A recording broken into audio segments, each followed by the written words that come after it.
The UN independent expert for protection of gender identity has told the BBC that dating apps need to ensure the visibility and safety of the transgender community.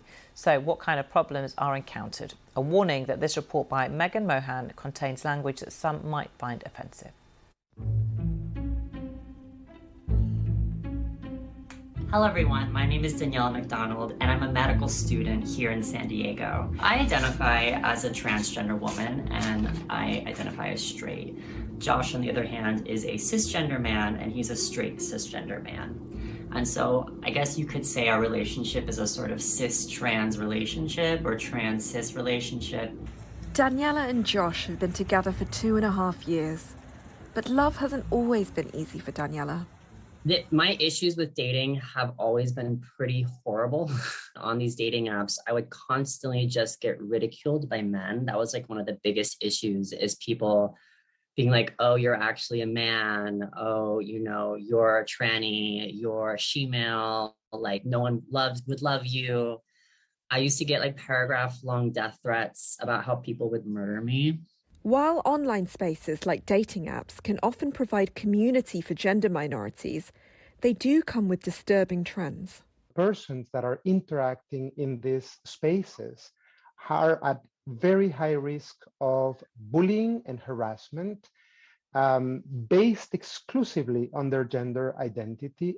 Victor Madrigal-Borlos, the United Nations independent expert on gender identity, told the BBC that dating apps have a responsibility on safeguarding the trans community.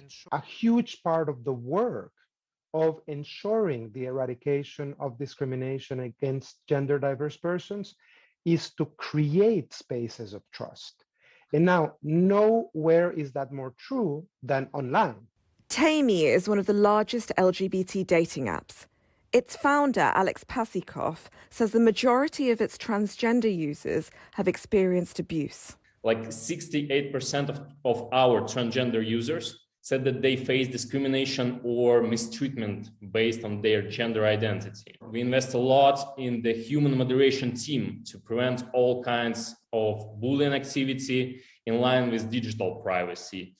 For Daniella, however, trans people can still face stigma while dating. There is still a big issue there.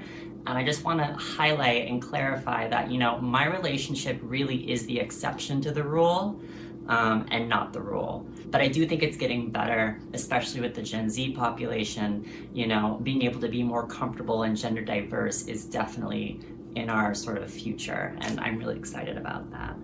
A new gender diverse generation making new rules. Megha Mohan, BBC News. Thousands of